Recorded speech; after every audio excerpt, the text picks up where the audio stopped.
कभी कभी ऐसा होता है ना कि एक ऑटो वाले ने मीटर से जाने से मना कर दिया हो, या फिर 45 मिनट से लाइन में लगे हों और कोई आके सीधा आगे खड़ा हो जाए। एकदम से सीने में एक जलन सी होती है, जबरे भिन जाते हैं। आज हम इसी एहसास को समझने और इसे काबू में करने की बात करेंगे। ये लाइन हम सब ने कभी ना कभी तो बोली ही है ना? जैसे कि हम कितने बेबस हों और हमारे इमोशंस का रिमोट कंट्रोल किसी और के हाथ में हो। लेकिन सच तो यह है कि हमारी इजाजत के बिना कोई भी हमारे मन की शांति भंग नहीं कर सकता। ये सोचना कि दूसरे हमारे इमोशंस को कंट्रोल करते हैं, असल में एक बहुत बड़ा भ्रम है।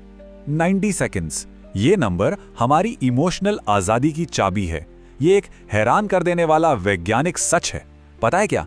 कोई भी इमोशन, चाहे वो गुस्सा हो, दुख हो या डर, हमारे शरीर में उसकी केमिकल लाइफ सिर्फ 90 सेकंड की होती है। जी हाँ, ठीक सुना। गुस्से का जो वो केमिकल रश है ना, वो बस 90 सेकंड का मेहमान होता है। पर हम क्या करते हैं? हम उसे अपनी कहानियों से, अपनी बातों से जिंदा रखते हैं। उस घटना को दिमाग में बार बार दोहराते हैं, दोस्तों को फोन करके उसके बारे में शिकायत करते हैं। ये बिल्कुल वैसा ही है जैसे प्रेशर कुकर की सीटी बज रही हो और हम उसे बंद करने के बजाय ये सोचते रहें कि रसोई में इतनी भाप क्यों भरी है। तो चलिए अब पहले कदम की ओर बढ़ते हैं। पता लगाते हैं कि इस समस्या की असली जड़ क्या है। हम सब यही मानते हैं कि कोई हमारे बटन दबाता है, पर क्या सच में दूसरे लोग हमारे इमोशंस को कंट्रोल करते हैं, या फिर कहानी कुछ और ही है? अब इस स्लाइड में जो बात है वो बहुत दिलचस्प है। लोग हमारे बटन दबाते नहीं हैं, वो सिर्फ हमें ये दिखाते हैं कि हमारे बटन हैं कहां। प्रिया की कहानी लेते हैं, जो पुणे में एक सॉफ्टवेयर इंजीनियर है। जब भी उसका मैनेजर उसके काम को रिव्यू करता, उसे बहुत तेज गुस्सा आता। उसे लगता था कि मैनेजर उसे नाकाबिल समझ रहा है। पर जब उसने इस पर सोचा तो उसे याद आया कि यह एहसास तो बिल्कुल वैसा ही है जैसा उसके पिता उसे महसूस कराते थे, जो 95% नंबर लाने पर भी उसकी गलतियां ही निकालते थे। तो समस्या मैनेजर नहीं था, बल्कि बचपन का एक अनसुलझा घाव था। इस बात को जरा गौर से समझिए। गुस्सा असल में एक चौकीदार की तरह है, एक बॉडीगार्ड। वो असली विलेन नहीं है। वो तो हमेशा किसी ज्यादा नाजुक, ज्यादा कमजोर भावना की रक्षा करने के लिए सामने आ खड़ा होता है। सोचिए, दिवाली पर किसी ने घंटों लगाकर बिरयानी बनाई और माँ ने बस इतना कह दिया, नमक थोड़ा कम है। अब जो गुस्सा आया वो नमक पर नहीं है, वो इस बात पर है कि मेरी इतनी मेहनत को किसी ने देखा ही नहीं।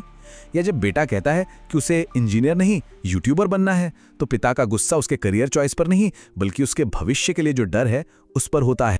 तो अब आते हैं सबसे जरूरी हिस्से पर।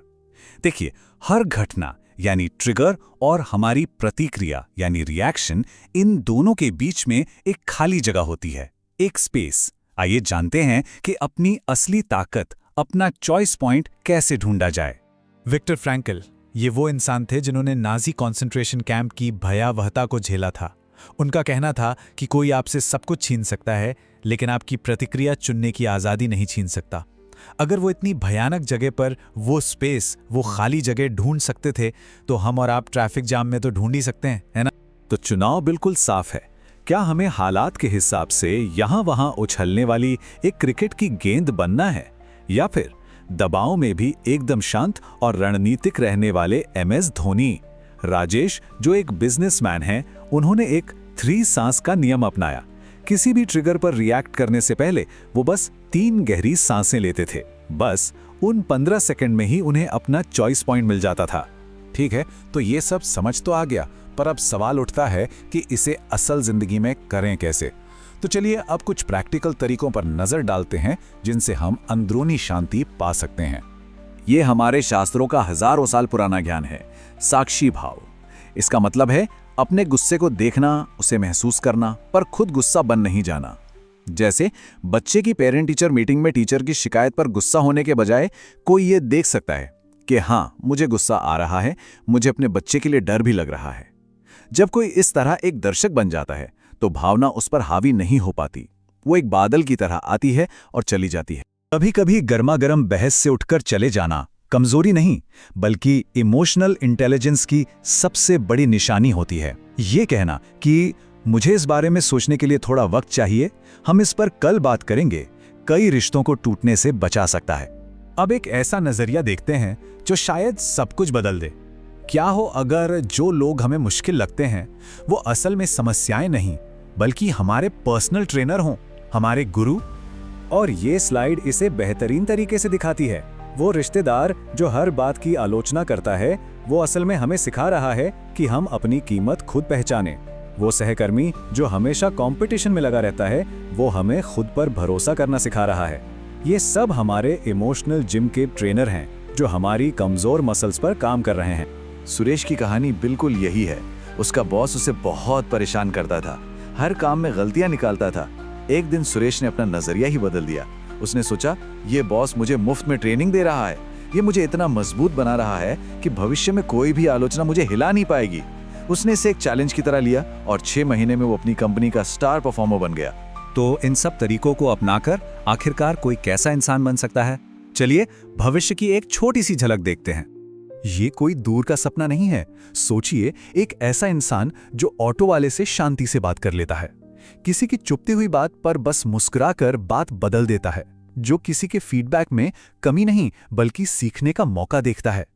ये हमारी स्वाभाविक स्थिति बन सकती है जब हम अपनी ऑटोमेटिक प्रतिक्रियाओं के गुलाम नहीं रहते। और सबसे खूबसूरत बात पता है क्या है? जब कोई एक इंसान बदलता है तो उसके आसपास की दुनिया भी बदलने लगती है। उसकी शांति, उसका ठहराव, उसके परिवार और काम की जगह पे भी फैलने लगता है। वो एक ऐसा इंसान बन जाता है जिसके पास लोग सुकून के लिए आते हैं। तो याद रखिए, अगला ट्रिगर, चाहे वो एक छोटा सा ईमेल हो या किसी की कोई कही अनकही बात, वो कोई परीक्षा नहीं है, वो अभ्यास करने का पहला मौका है। तो सवाल यह है, हम क्या चुनेंगे?